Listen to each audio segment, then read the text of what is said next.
Assalamualaikum warahmatullahi wabarakatuh. Mari lanjutkan tadarus dengan terjemah tafsir Jalalainnya surat An-Nisa ayat 91.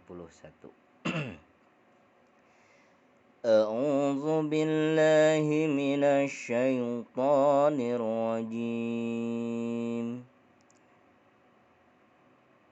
Satajiduna akharina wa yuriduna an ya'manukum wa ya'manu qaumahum kullama ruddu ilal fitnati urkisu fiha fa in lam ya'tazilukum wa yulqu ilaikumus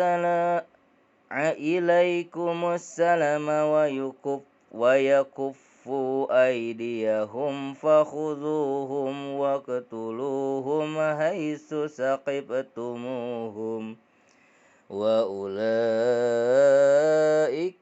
ja'alna lakum 'alaihim sultanan mubina. Akan kamu dapati pula golongan lain yang bermaksud supaya mereka aman dari kamu dengan berpura-pura beriman di hadapanmu, dan merasa aman pula dari kaum mereka dengan menyatakan kekafiran jika mereka kembali kepada kaum mereka. Mereka ini ialah Bani Asyad dan Gotofan. Setiap mereka diajak untuk fitnah, artinya kembali kepada kemusyrikan, mereka pun berbalik atau terjun ke dalamnya. Maka jika mereka tidak membiarkanmu, artinya masih hendak memerangimu dan tidak mengemukakan perdamaian kepadamu, serta tidak menahan tangan mereka dari memengaruhimu, maka ambillah mereka sebagai tawanan dan bunuhlah mereka itu di mana juga kamu temui atau jumpai. Dan mereka itulah orang-orang yang kami berikan kepadamu kekuasaan yang nyata, artinya wewenang dan bukti yang jelas untuk membunuh dan menawan mereka disebabkan kecurangan mereka. Wa ma kana li mu'minin an yaqtula mu'minan illa khata'a wa man qatala mu'minan khata'an fatahriru raqabatin mu'minatin wadiyatun musallamatun ila ahlihi illa an yasaddaqu fa in kana min qaumin aduwwin lakum wa huwa mu'minun fatahriru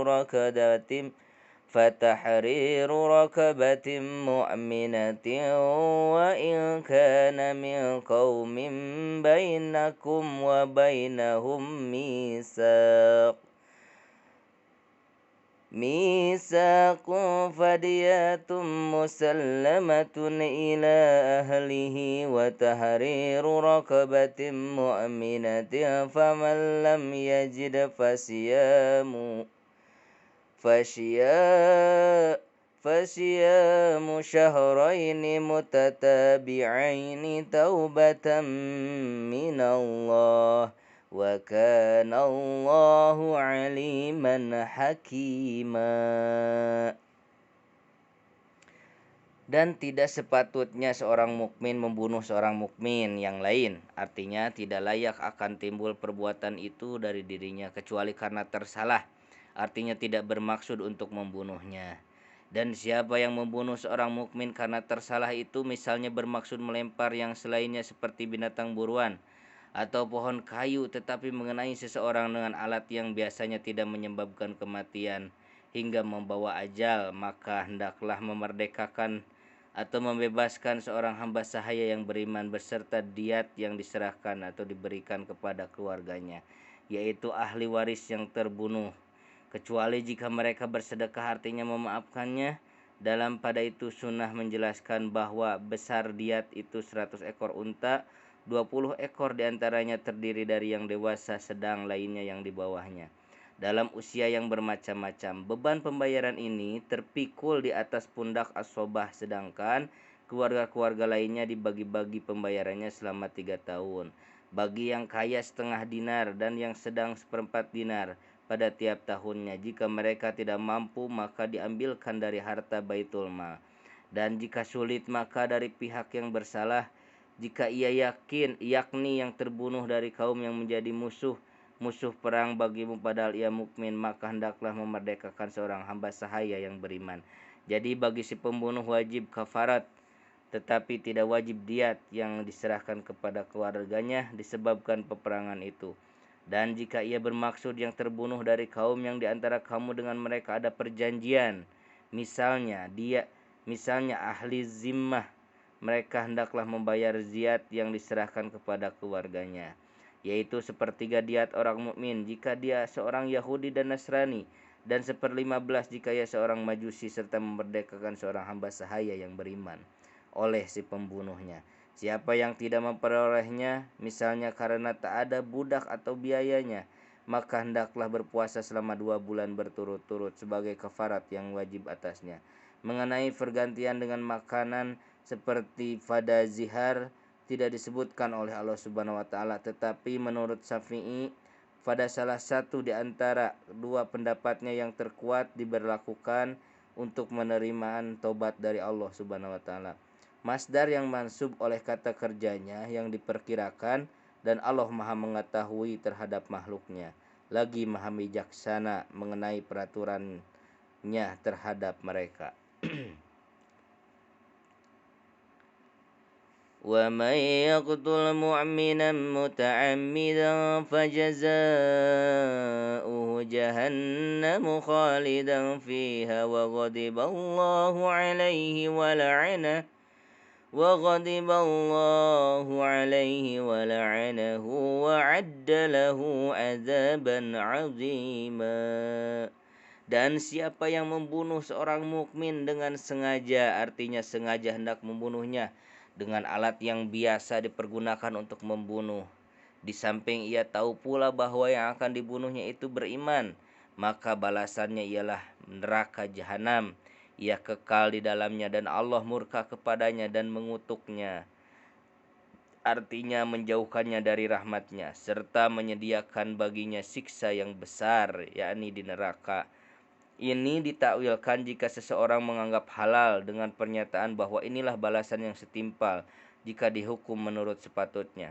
Tetapi dengan catatan bahwa hukuman itu dapat saja diubah berdasarkan firman Allah Subhanahu wa taala, dan Dia mengampuni dosa selain itu, syirik bagi siapa yang dihendakinya. Dan menurut Ibnu Abbas bahwa ayat ini menasyahkan ayat-ayat lain yang berisi pengampunan sementara. Ayat pada surat Al-Baqarah menyatakan bahwa orang yang membunuh secara sengaja hendaklah dibunuh pula, dan bahwa ia wajib membayar diat jika memperoleh kemaafan, dan telah diterangkan pula kepada beberapa banyaknya. Di samping itu sunnah menerangkan pula bahwa di antara sengaja dengan tersalah itu ada semacam pembunuhan yang disebut semi sengaja, yakni jika seseorang membunuh orang lain dengan alat yang tidak bisa digunakan untuk membunuh, maka tidak wajib qisasnya, hanya diat, sebagaimana pula sengaja dalam bentuk atau sifatnya, tetapi tersalah dalam mengundurkan dan melakukannya. Dan ini dalam keadaan sengaja lebih patut membayar kafarat daripada dalam keadaan tersalah. Ayat berikut ini turun tatkala serombongan sahabat lewat pada seorang laki-laki dari Bani Sulaim yang sedang menghalau kambingnya. Orang itu memberi salam kepada rombongan sahabat itu, tetapi kata mereka, ia mengucapkan salam itu hanyalah untuk menyelamatkan dirinya. Lalu orang itu mereka bunuh dan mereka halau ternaknya.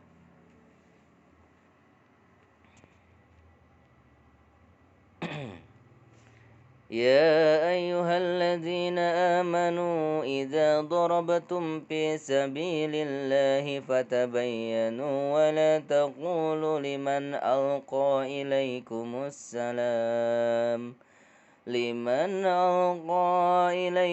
السلام لست مؤمنا تبتغون عرض الحياة الدنيا فإن الله مغانم كثيرة كذلك كنتم من قبل فمن الله عليكم فتبينوا Innallaha kana bima ta'maluna khabira. Hai orang-orang yang beriman, jika kamu berpergian, maksudnya mengadakan perjalanan untuk berjihad di jalan Allah, selidikilah menurut satu qiraat dengan 3 macam baris pada 2 tempat. Dan jangan kamu katakan kepada orang yang mengucapkan salam kepadamu, ada yang memakai alif dan ada pula yang tidak sedangkan artinya ialah penghormatan atau ketundukan dengan membaca 2 kalimat syahadat sebagai ciri-ciri bagi penganut agama Islam. Kamu bukan seorang mukmin. Kamu mengatakan itu hanyalah untuk menjaga diri dan hartamu, lalu kamu membunuhnya dengan maksud menurut artinya hendak mencari harta benda kehidupan dunia, yakni barang rampasan. Padahal di sisi Allah harta yang banyak, sehingga kamu tidak perlu membunuh untuk mendapatkan harta itu. Begitu pula lah keadaan kamu dahulu. Darah dan harta bendamu dipelihara berkat ucapan syahadat dari kamu. Lalu Allah melimpahkan karunia-Nya kepadamu sehingga terkenal keimanan dan keteguhan pendirianmu. Karena itu selidikilah lebih dahulu, jangan sampai kamu membunuh orang yang telah beriman, dan perlakukanlah terhadap orang yang baru masuk Islam sebagai kamu pernah diperlakukan. Sesungguhnya Allah Maha mengetahui apa yang kamu kerjakan, sehingga kamu akan mendapat balasan daripadanya. لا يستوي القاعدون من المؤمنين غير أولي الضرر والمجاهدون في سبيل الله بأموالهم وأنفسهم فضل الله المجاهدين بأموالهم وأنفسهم على القاعدين درجة وكلا وعد الله الحسنى وفضل الله المجاهدين على القاعدين أجرا عظيما. Tidaklah sama di antara orang-orang mukmin yang duduk, maksudnya tidak ikut berjihad tanpa mempunyai uzur seperti tua, buta, dan lain-lain, marfu karena sifat dan mansub sebagai mustasna, dengan orang-orang yang berjihad di jalan Allah berikut harta dan jiwa mereka. Allah melebihkan orang-orang yang berjihad dengan harta dan jiwa mereka atas orang-orang yang duduk karena uzur satu tingkat atau satu kelebihan, karena walaupun mereka sama dalam niat tetapi ada tambahan pada orang-orang yang berjihad, yaitu pelaksanaan, dan kepada masing-masing mereka dari kedua golongan itu Allah menjanjikan pahala yang baik, yaitu surga. Dan Allah memberi kelebihan terhadap orang yang berjihad atas orang-orang yang duduk tanpa ujur berupa pahala yang besar, dan sebagai badalnya ialah